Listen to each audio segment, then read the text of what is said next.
And so I watch them put $20 in and turn it into 60. So I go and play, and I turn $20 into zero. And I'm like, wait a minute, this isn't backwards. The same.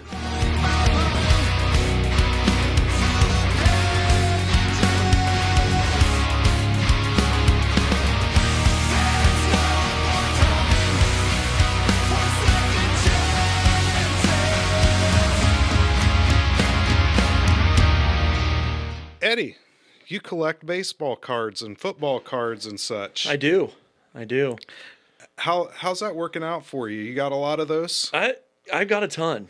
A ton. So I don't know if my shirt tells the story, but my wife got this shirt for me for my birthday a couple years ago, and it says I have too many baseball cards.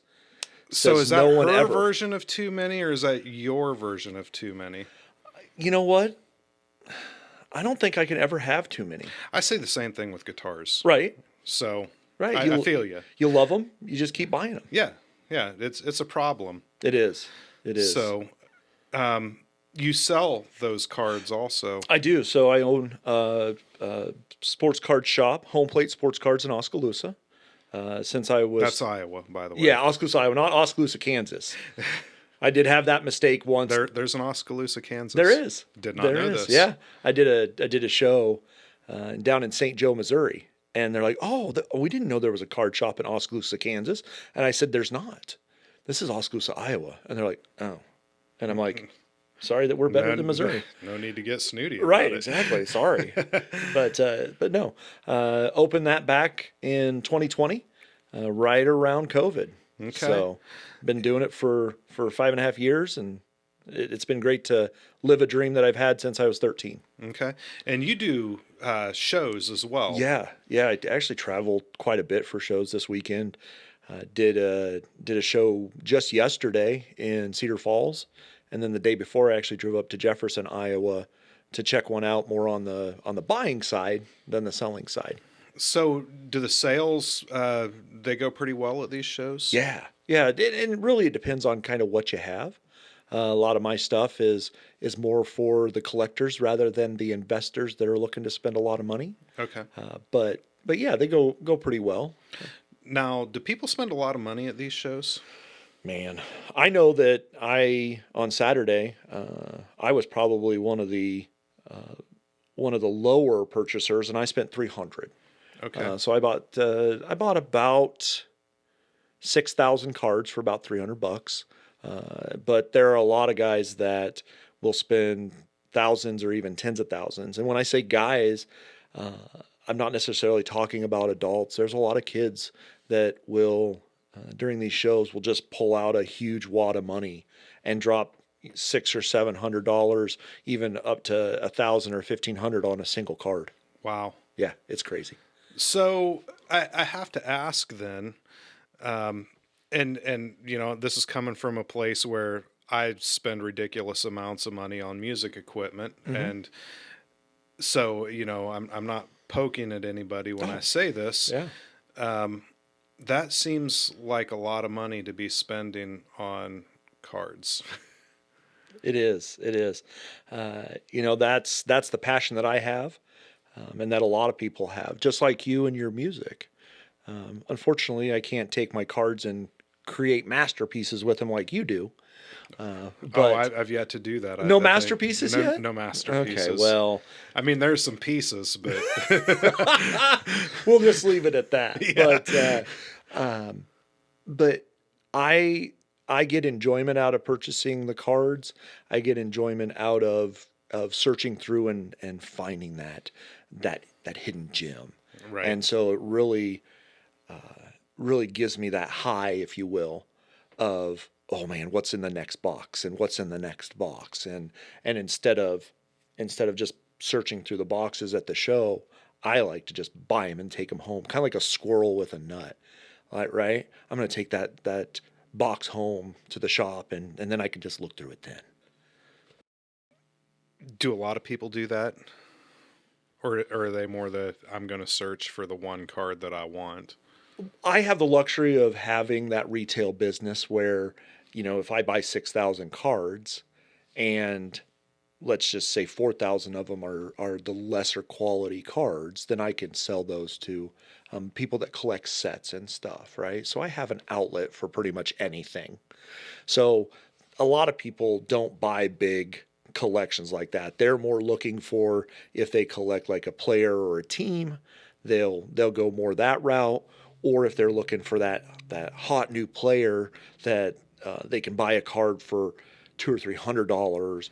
And by hot new player, you definitely mean they're playing well. Yes, yes. Well, I mean, some people do purchase cards because of the person on the card is physically attracting to them, but yeah, I mean more what they're doing on the field, how they're playing, how popular they are. And when we're talking sports, that's the key. Mm-hmm. What have you done for me lately? Right? And they're hoping that if they buy a card, let's just take Jackson Dart and Cam Scatabo, for example, for those that watch NFL football. Those two are both rookies. And so people are more apt to buy those, hoping that they will continue to play well on the field. Well, of course, Cam Scatabo then got a horrific ankle injury that ended his season. Right? So now as his cards are escalating in value, all of a sudden it just hits a wall. Now, people are still prospecting him, thinking that in the future years, he's still going to be a great NFL player, and they hope that they can. They're really using that collectible as more of an investment. Gotcha.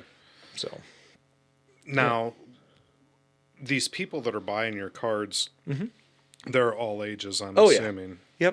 Yep. So people that come into the shop range anywhere from 4 years old to 84. Okay. And is this mostly men, women, mix? Yeah, it's primarily men that come in, but I do have some women that like to collect, especially with the increased popularity of the WNBA over the last few years. Okay. You've started to see more people collecting not only Caitlin Clark, but their favorite basketball players on any of the teams. And that's bled into, oh man, I'm a big Chiefs fan, so while I'm here, I want to get a Travis Kelce card or a Taylor Swift card. Yeah. Do they even make those? I'm sure there's something out there. There is. Okay. There is actually a card. I mean, she's clearly made the Chiefs over the last couple of years. Oh, yeah. There is a card from, I want to say 2001, maybe newer, 2010. I don't remember the year, but I'm sure you recall the Kanye West Taylor Swift moment at I believe it was the Grammys, yes, right? Yes, I do. Where he said that I'm going to let you talk, but first. Well, I'm not going into anything. There's a card made of that. Okay. And so that's the only Taylor Swift card I think that's out there. So I think I would actually buy that card just for the humor factor. Yeah. Well, but I think because that's the only card that Taylor Swift has. Okay. It's got substantial value. All right, maybe I wouldn't buy it. And I'm not following the Kanye West Taylor Swift market, but I would imagine it's probably $200 or $300. Nobody's perfect, man. I'm sorry. There, and talking about like that for pop culture, Kendrick Lamar did the halftime show last year at the Super Bowl. He actually has a card. It's called a first pitch, where people of notoriety go and do the first pitch at a baseball game. Oh yeah, yeah. And so Topps would make cards of those people, those famous people, or the military people, or whatever.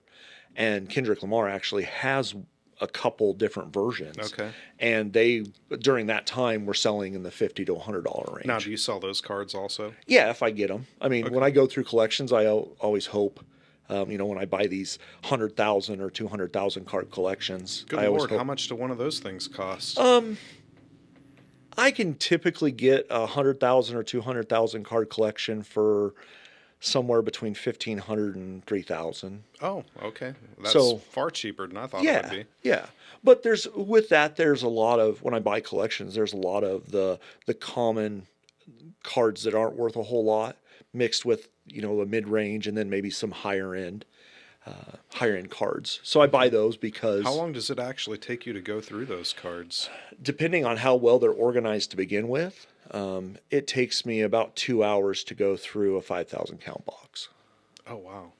So, So 100,000 card collection. it would take me about a week. It would take a work week. Wow.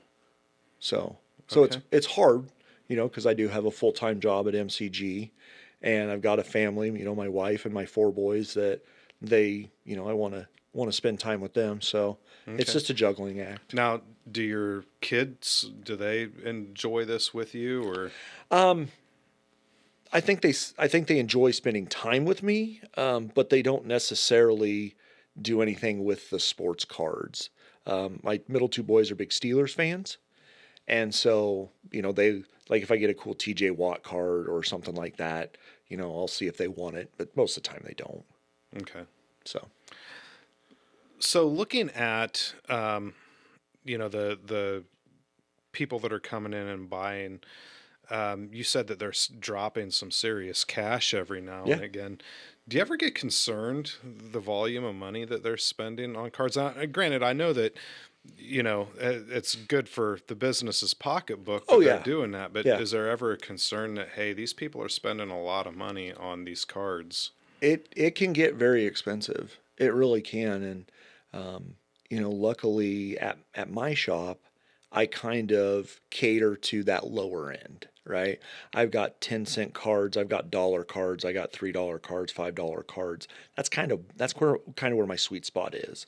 Mm-hmm. But you can see quickly where some people will start to just amass a large group of $3 cards, and there's sometimes concern that maybe that money could be spent better elsewhere for that particular person. And by no means am I ever judging anybody that comes into my Sure. store.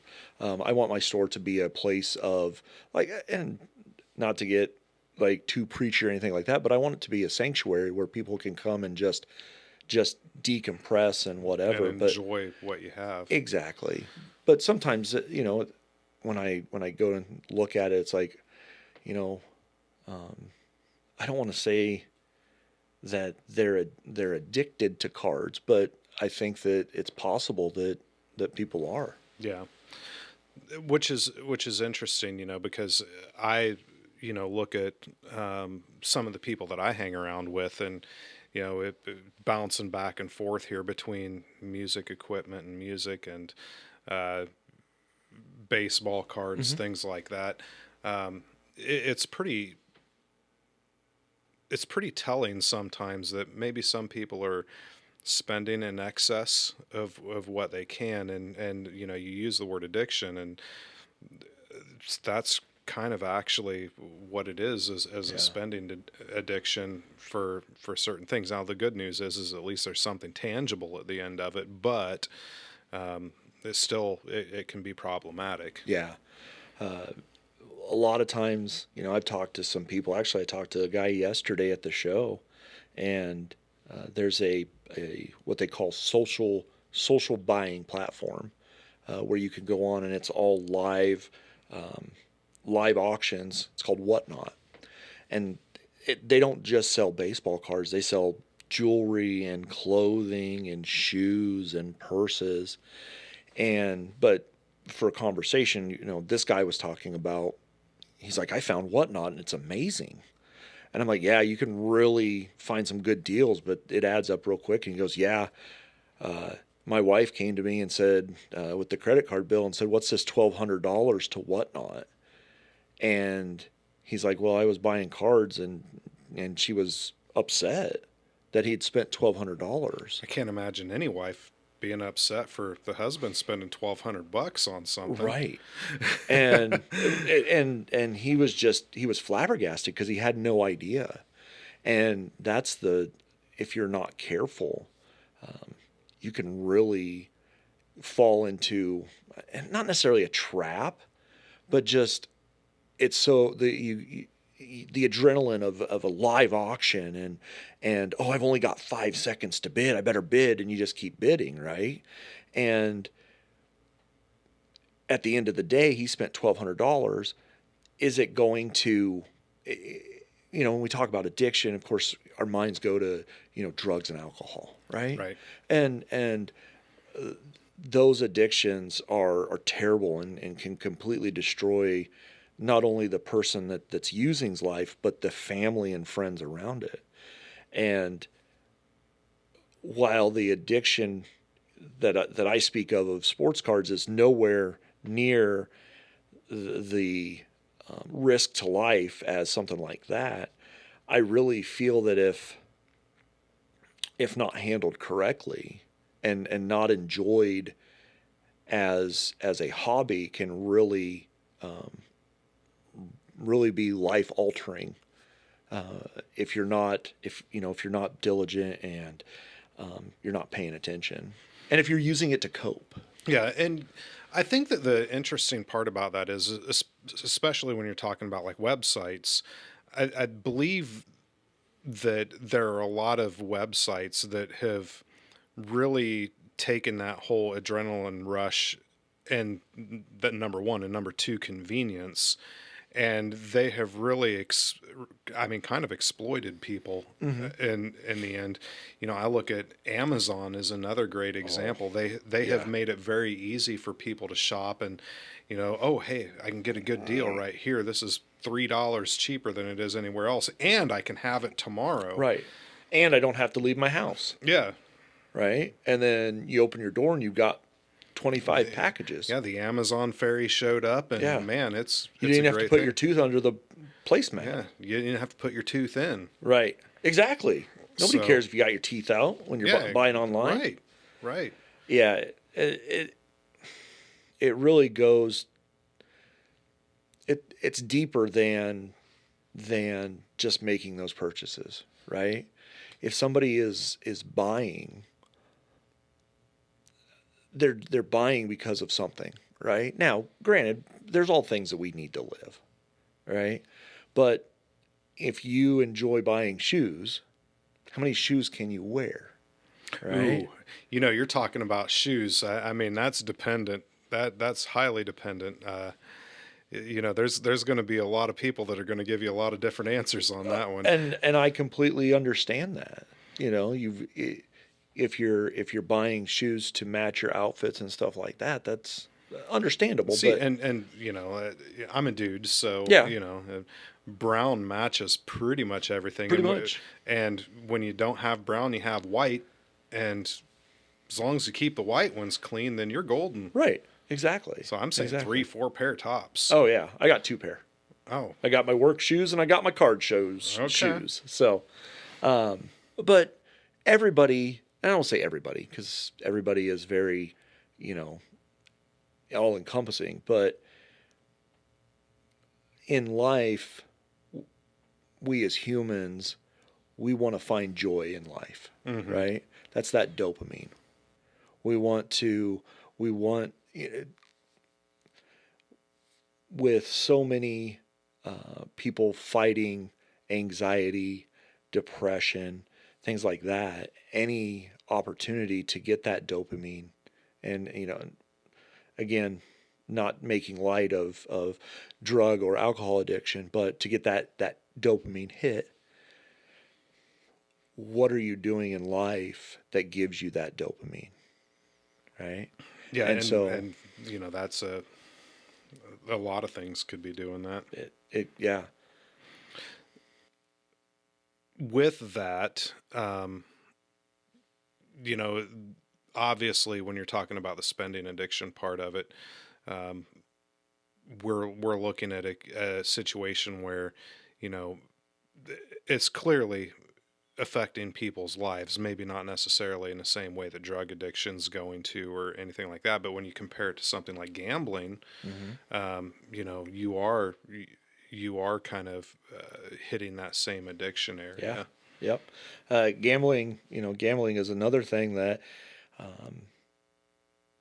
up until recently, of course, casinos, right? We've got plenty of casinos across the state. I've been to most of them, right? I like to gamble, and that's something that was kind of, I don't want to say instilled in me, right? But my mom liked my mama gambled. Yeah. My mama's mama gambled. I'm a 3rd generation gambler. But it's fun. But it can get real costly real fast if you're not careful. Yeah. And I found myself in situations where, you know, oh, I'm out of money going to the ATM for the second or third time. And it's like, what you chase you chase your losses, right? The next 100's going to get me back to even. The next 100, the next 100, the next 500. Now I've not gotten quite to that point, but 100 here, 100 there, it adds up real fast. Man, I must be a wimp because I'll like $25 in. I'm like, nope, I've lost enough. Well, so that was, my wife and I, that was kind of how we were, right? We'd go once or twice a year and we'd take $100. When the 100 was gone, we left. So you were in there for what, 2.5, 3 minutes? Yeah, give or take. Well, and that was, I'm talking probably 10 or 15 years ago.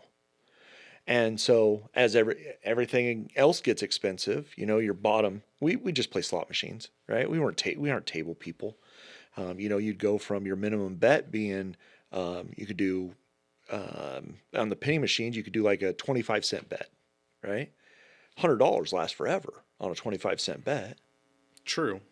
Well, now machines are 50 cents, 75 cents, 88 cents, $1, right? Yeah, the ones that say a quarter says 25 cents, but then it's minimum, 9 lines. Yeah, right? The minimum bet is like $5. Right. And so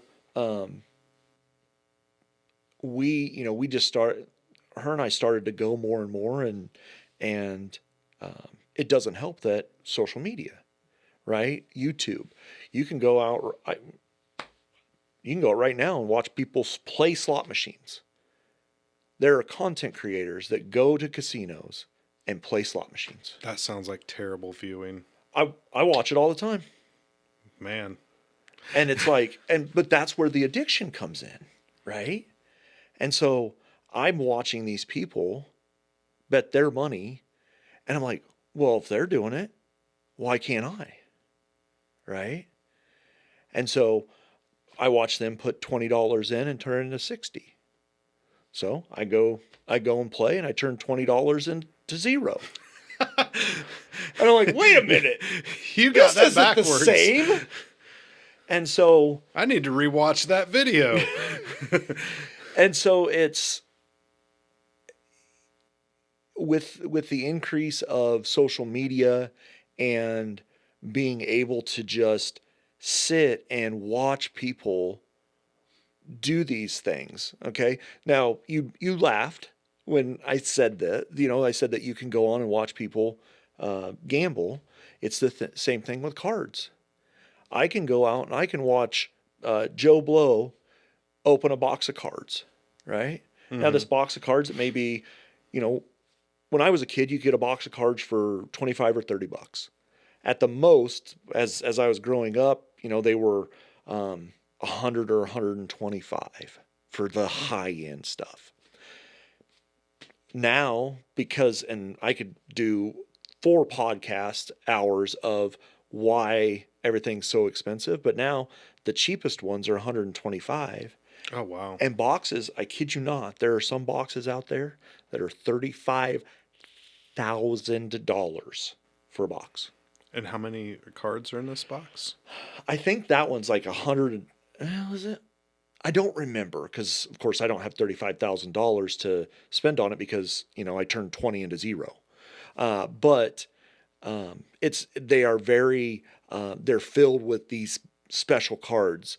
You can get cut autographs of actor, like JFK cut signature or Marilyn Monroe cut signature, Albert Einstein cut signature, all of these different things, right? But it still doesn't get away from the fact that it's more than I've paid for any vehicle I've ever owned in my life, right? Mm-hmm. So I can go out and I can watch somebody open a box, and just like those gambling videos, they just happen to hit, out of their $500 box, they hit a $2,000 card. If he did it, why can't I? So I go and I put $500 down on the counter at the card shop. And you have $13 worth of cards. If I'm lucky. So the gambling mentality of the hobby let me back up. The gambling mentality of the industry is ruining the hobby. And do you think that, when you're saying that, is there any,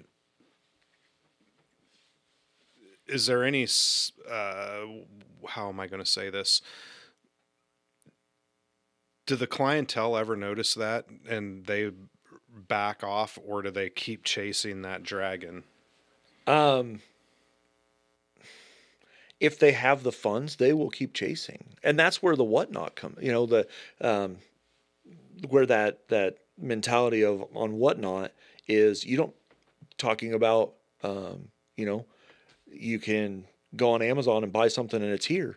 Same thing with whatnot. You don't even have to leave your house, right? You pull this up, you bid, you win, and sometimes you win, sometimes you don't. And uh, it's getting people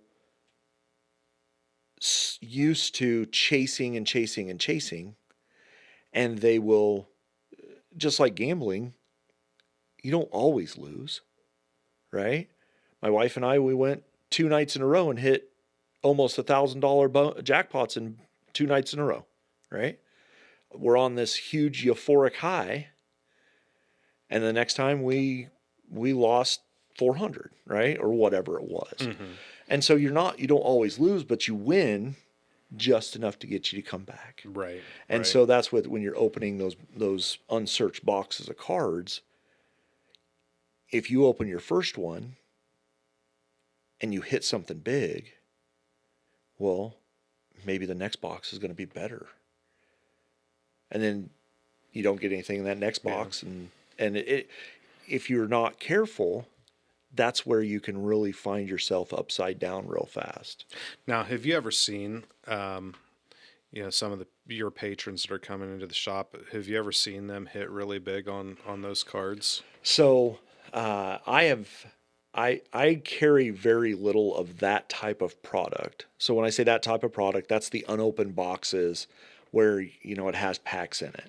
Okay. Now I will carry some of the lower end baseball, and I have had a couple of people hit some pretty nice cards out of those.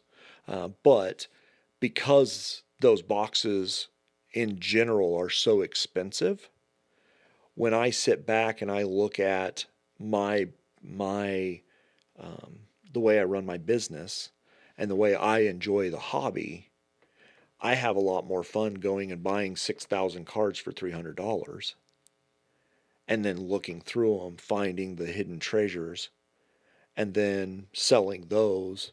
Where, if I buy 6,000 cards for $300, I got essentially a nickel a card in them, right? If my quick and dirty math is correct. Okay. And so let's just say it is. So a nickel a card. Well, if I find something that's worth $5, Then you've scored. I've taken that money, that nickel, and I've multiplied it by 100, right?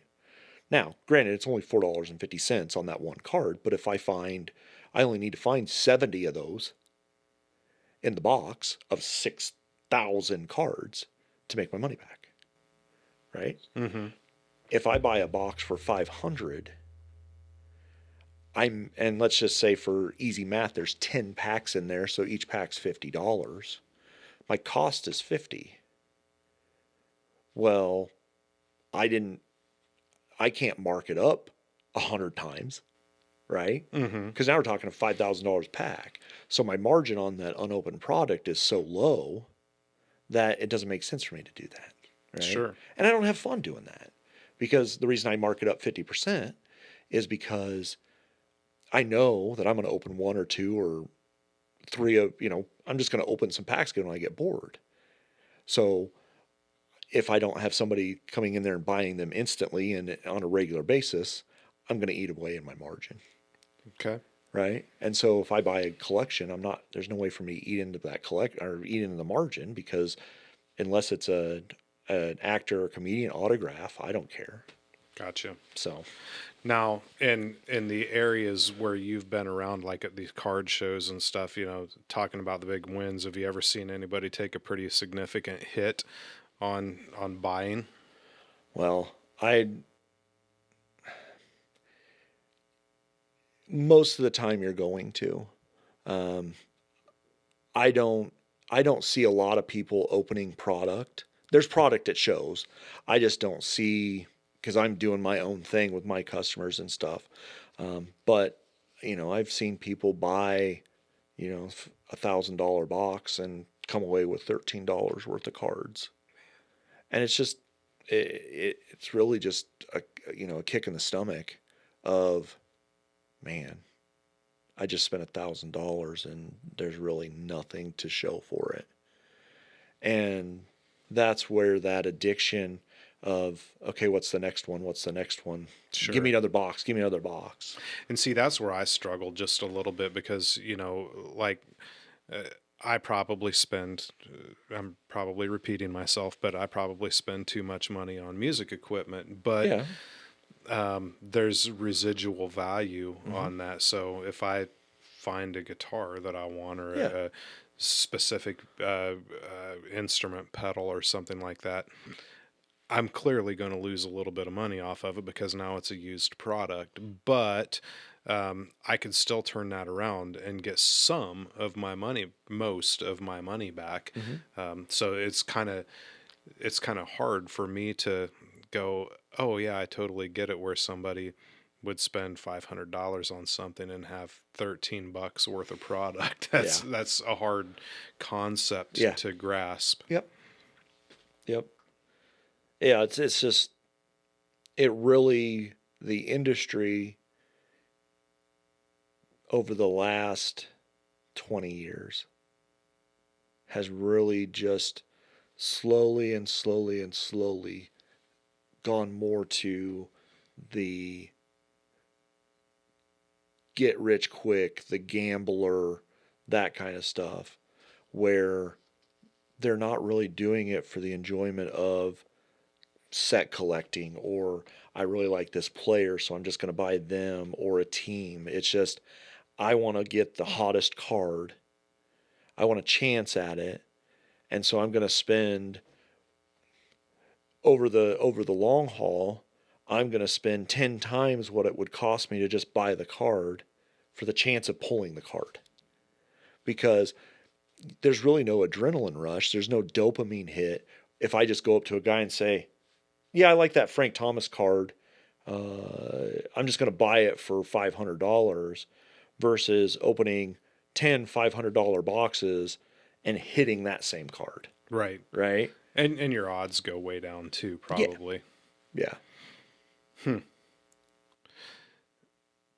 So do you think that, if we're talking about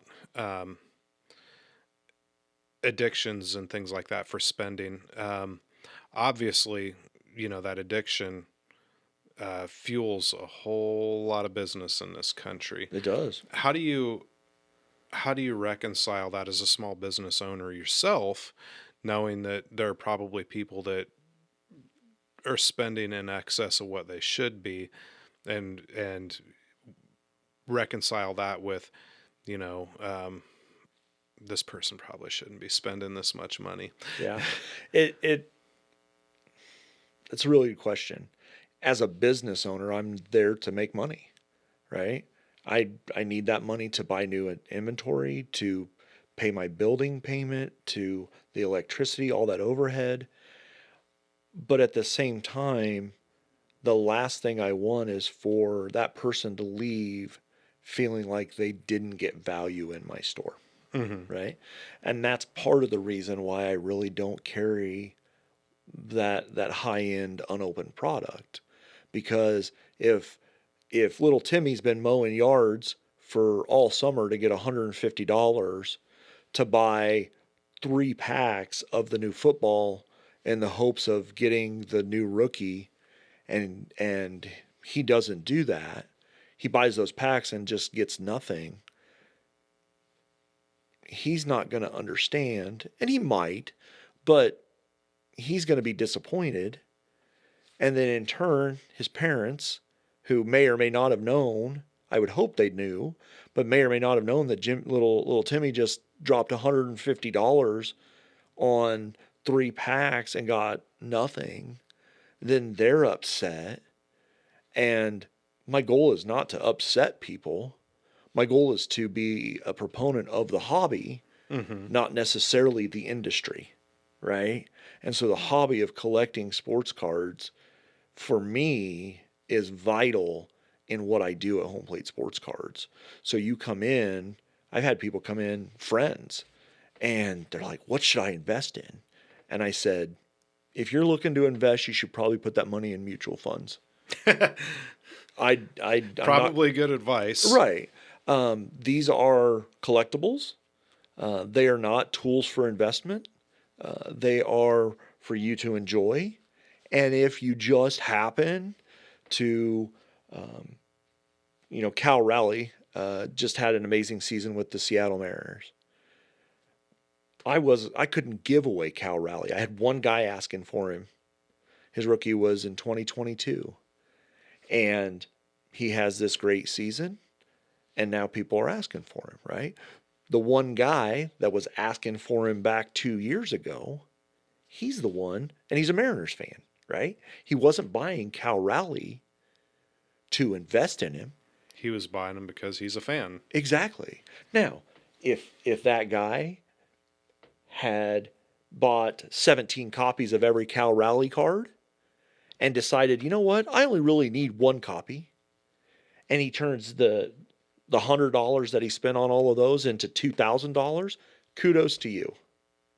Kudos to you for being a fan and actually having a player from your team turn it around and become a star. Those are the investment stories that I can get behind, because he wasn't buying them to invest in Cal Raleigh. He wasn't buying them because he enjoyed buying Seattle Mariners cards for his collection. Okay.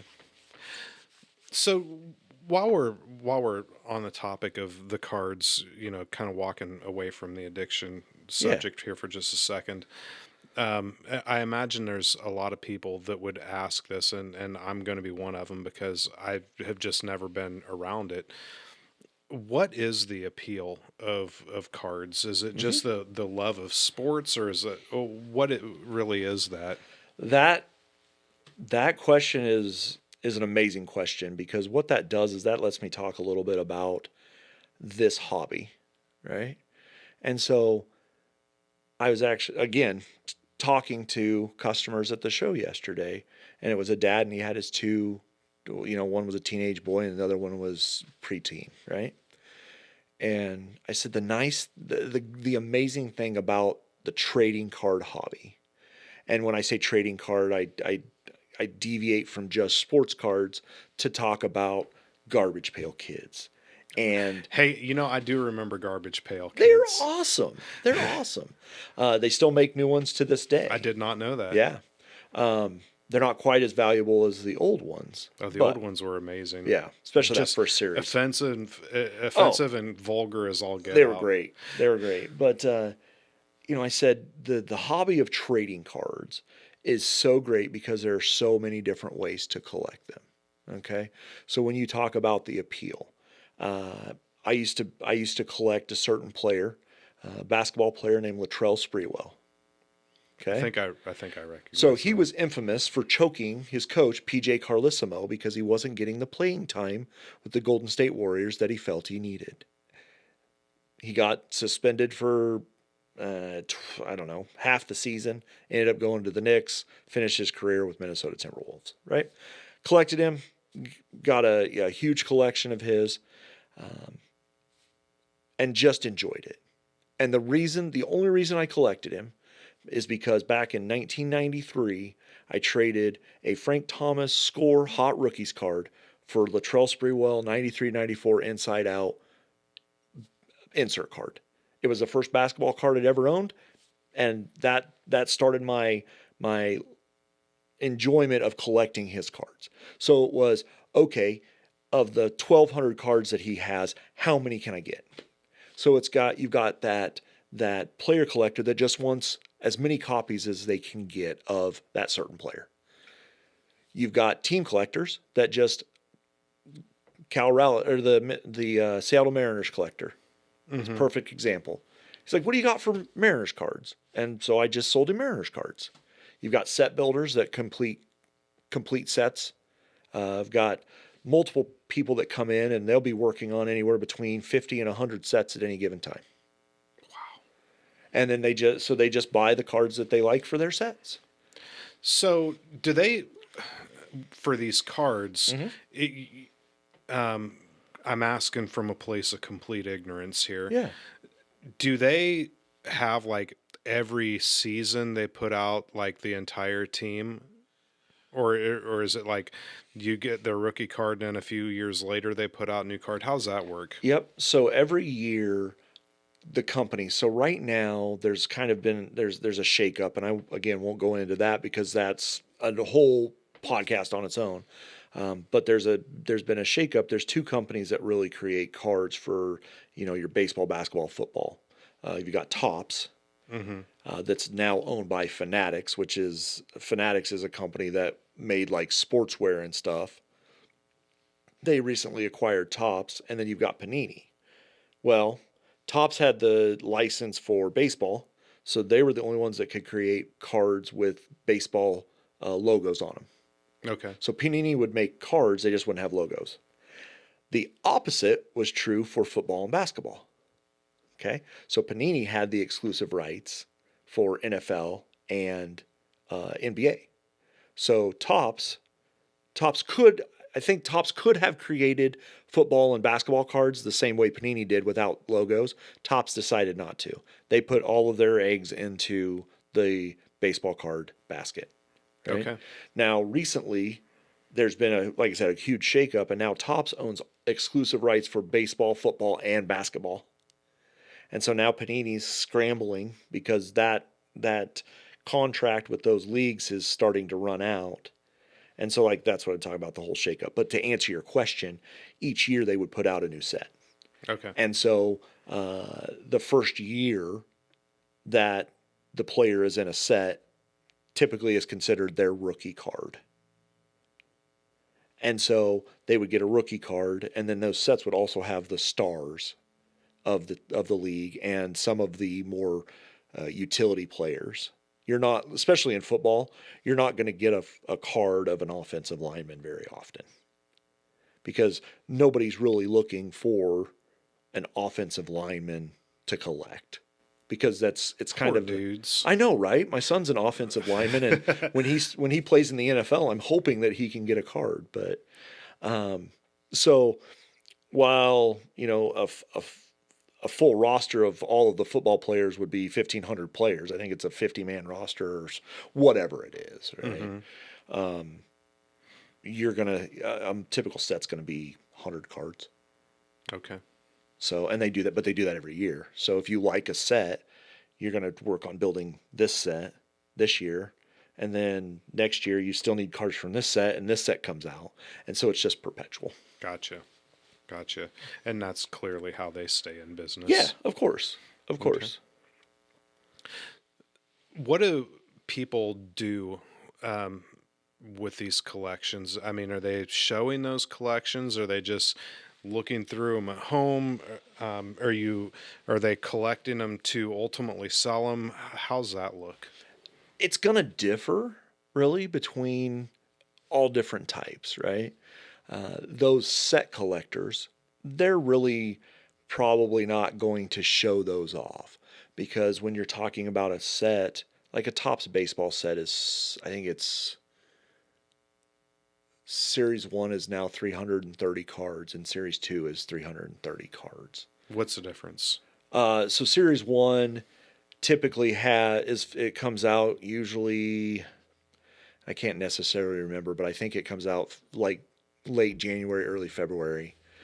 And it's going to have those rookies that started the season or ended the season after the update set comes out in October.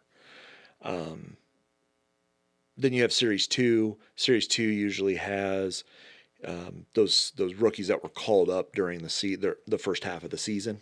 Okay. That usually comes out, I believe, in August. And then the update set is going to have like your postseason, your World Series winner, award winners like Rookie of the Year and MVP, and that happens in the update set, and that usually comes out. I think it actually just came out 2 weeks ago, so early November. Okay. So, Do you see people selling those collections often, or typically people holding on to those like and then passing them down generationally?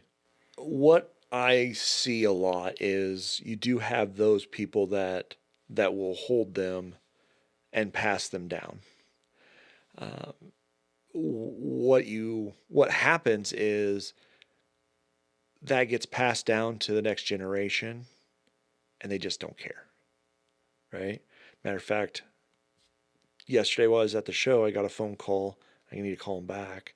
Lady's like, "Hey, just wanted to reach out. Received I inherited a collection. I don't want them. Call me back." Right? So they don't have a sentimental tie. They don't collect. They don't know how to value that collection. And so when they come to me, they're looking for any type of information that I can give them to determine what value it has. And it's hard because there are so many different ways that you can value cards online, and none of them really are. I wouldn't even give them 70% accuracy. Okay. And so if you've got somebody that doesn't know them, that just wants to get rid of them, they're looking for a trustworthy person, and I try to be that person. Gotcha. Now, how is it? So, I'm assuming to some degree, those cards are valued based on what the market will bear. Right. Supply and demand. So, what is the official, guidebook for, the value of those? Because I remember way back when I collected stamps. So this is teens into early adulthood. And there used to be publications that would tell you roughly, here's the market value of this. This 1 cent stamp is worth $3.50 or whatever that might look like. But there was actually something that said, here is the value. Yep. Growing up, I had the same publication. Of course, we had the Beckett. Okay, so the Beckett was a monthly magazine that would come out. It was a publication that was started by James Beckett, and that was the gold standard, right? Everybody that collected carried one around with them. I remember having multiple copies confiscated during class because I didn't care what was going on in science. I just wanted to know what my King Griffey Jr. rookie card was worth, right? And I would religiously read that. Nowadays, with the internet and with everything being so instantaneous, right? With the paper, with a paper guide, you were 30, 60, 90 days out from knowing what the market was bearing, right? And now if, it's just like Jacoby Brissett, okay? So Jacoby Brissett, been in the league for 10 years now. Who's he play for now? Dang it. Anyways, he is a backup, and yesterday set the NFL record for most completed passes. Okay. In a game. 47, I think it's 47 of 57. And I just happened to have a Jacoby Brissett autographed rookie card in my eBay store. That I've had that card for 10 years and finally sold it because he had that amazing game. Okay. Right? And I'm assuming you got a pretty good price out of it? $10. But he's a nobody. I mean, not a nobody. I mean, he plays in the NFL. He holds an NFL record. But in the grand scheme of things, when it comes to football cards, he's not highly collected. Gotcha. Right? And so I probably paid $3 for it. So you still, I mean, And so I made for money. a margin perspective, you did Right. pretty well. I did fine. But well, first of all, if we didn't have the eBay, I would have had to find somebody in Iowa that wanted to buy a Jacoby Brissett autograph card after he just set a record in Oskaloosa, Iowa, right? And so while it truly is a double-edged sword because, oh man, I can get any card that I want, but I can get any card that I want, True. right? Now, So- do you see any crossover, speaking of some other types of collecting, like, your stamp collecting or your coin collecting or Yep. or whatever, do you see any crossover of those groups of people like, hey, I collect coins and cards? Not necessarily coins, cards and comics. You get a lot of that because comic books and comic book characters are so mainstream now with the rise of the Avengers and Marvel that you get a lot of people are like, oh, I'm a huge Deadpool fan, right? Deadpool's a fun character. I don't collect comic books, never did, but if I get a Deadpool card, I typically keep it, right? Because I just really enjoy those movies. And so you do see some crossover in, well, I collect sports cards and I collect this. So, but it's usually more of the contemporary collections versus the older type of collections. And like stamps. Stamps are tough now because you just don't have the kids that or even young adults that really go after stamps. Yeah, even when I was growing up, if I told somebody I collected stamps, then You probably got beat up, didn't you? clearly, Yeah. I mean, there's no reason any respectable human, at least in the eyes of anybody that I hung around with, no Yeah. respectable human should be collecting stamps. Right. What are you gonna do? Mail a letter to your grandma? Yeah. Sissy. Yeah, that's insanity. Oh man. I actually, when I was probably 9 or 10, I actually started collecting stamps. And then my aunt gave me a crate of my cousin's cards because he wasn't picking them up. Mm-hmm. And that's kind of what took you down that road. Yep. Do you remember what the first card you had was? So I don't necessarily remember I don't know if it was the first card I had, but I grew up in a house in Harvey, Iowa. So a little town between here and Knoxville, or Oskaloosa and Knoxville. And we had a junk drawer, right? Everybody in the 80s I've got and like 90s. three of them in right? here. So that junk drawer had, fingernail clippers and a used birthday candle from 2 years ago and rubber bands and A stick of gum and some paper clips. Right. And but all I remember is in that drawer, and it was massive. It was like this wide. It had 2 handles on it. You had to open it. So there was so much junk in there. But I remember that there was a 1986 Fleer Kirby Puckett in there. And that card was wrinkled and dented corners. But I just remember that card. Every time I opened the drawer, that card was sitting in there. And so that's always a fun one when I'm going through collections. I was actually going through a stack of 86 Fleers on Friday night or Saturday night and came across that card. And that's one of those core memories of that. Sure. That was one of the first cards that I remember as a kid, and it was 86. I was born in 80, so I was probably 6 or 7, maybe 8. Okay. So yeah, that's the first one I remember. But but yeah, since I was 13, I knew that I wanted to open a shop, and just it was never the right time until it was. Yeah. Do you see like people, kiddos especially, I Yeah. guess, coming in and they're excited for that first card purchase?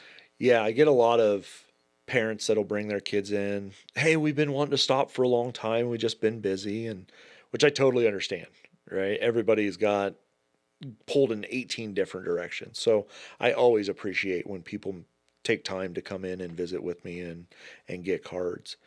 And just the excitement and the enjoyment when um, one kid came in, and I'm a big Chiefs fan. I'm like, oh man, who's your favorite player?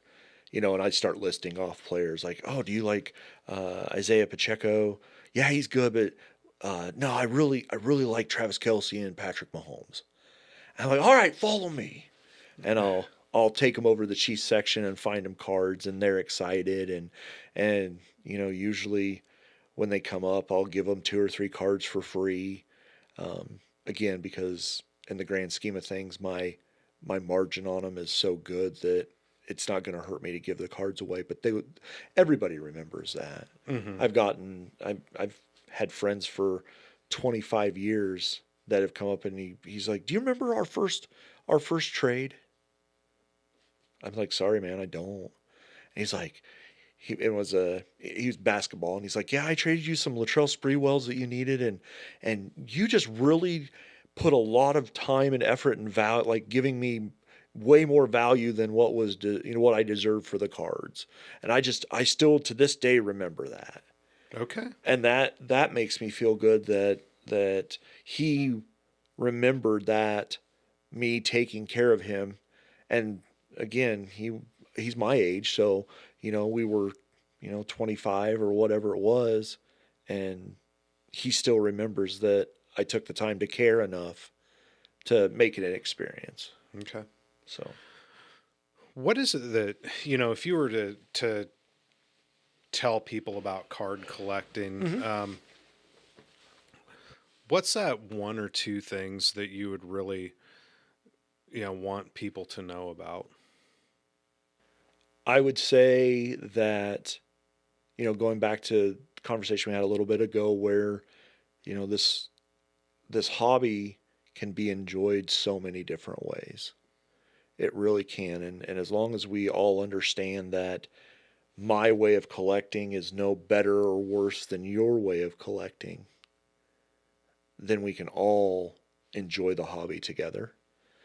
And then the other thing, and the biggest thing for me with sports cards, and I think part of the reason that I buy so many sports cards is because I don't see them as merely just sports cards or pieces of cardboard. I see each one of those cards being a vehicle to create a relationship. And so when those kids come in and they want, their dad's a King Griffey Jr. fan, so they want to get a cool King Griffey Jr. card for their dad. I get to create a relationship with not only that young collector, but he gets to then take that card and build a better relationship with his dad or his grandpa or whatever. And that really stems from when I was a teenager collecting cards, and my grandma collected cards, of all things, right? And so, before she passed away, I never really had a chance to ask her of, did she really collect cards because she enjoyed it, or did she collect cards because she knew that I enjoyed it, right? And I think she really did enjoy it, but it was so fun. We, 96 was 96, 97, 98. That was the heyday of the Braves on TBS, Oh, yes, I right? remember Everybody was either a Cubs fan because of WGN or a Braves fan because of TBS. And we would drive over on every Sunday. We'd go over to her house, and I'd bring 5 or 6 packs, and she couldn't open them because her hands, she had a disease called scleroderma, and it caused her hands to claw, right? So she couldn't open the pack. So I'd cut the top off the pack and I'd hand it to her, and she'd, leaf through them. And so from there, I could see that like I said, those trading cards are not just a collectible, but an opportunity for me to have a conversation with somebody and create, even if it's just for 3 minutes, create a bond with that person so that they leave the store better than they came in. Okay. Perfect. What haven't I asked that I should have? Ooh. Well, I would say, I don't know if there's something that I don't think there's anything that you haven't asked. We talked a little bit about the addiction. I hope that people, again, know as they're watching this, or as they have watched this, that by no means am I comparing the addictions of shopping and collecting baseball cards to really those dire addictions. And the term I used earlier was first world addictions, right? But I hope that people, if they see that they are overspending, that they're able to see that early on. Sure. And if they're using it as a coping mechanism, that they're able to determine what they're coping for and find a way to still enjoy the hobby, just not responsibly. That's probably the best way to say it. Yeah. I catch myself, again, going back to music equipment, I catch myself asking myself, okay, are you sure that you should be spending the money on this? And if there's any hesitation, the answer is clearly no, I shouldn't be. I'm probably a little bit different in there. My entire background is finance, so I'm a little bit more in tune to that than a lot of people. But still, I still find myself even asking that question. So it's a very real problem in the first world. Yeah. And again,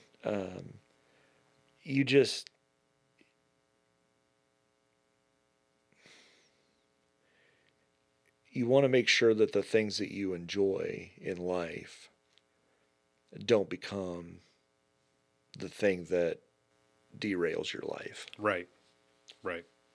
And that can go for anything. It really can.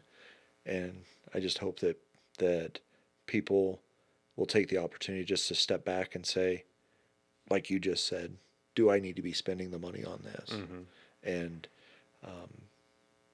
if they do, you've got a shop right there. Exactly. You stole that. I was going to say the same thing.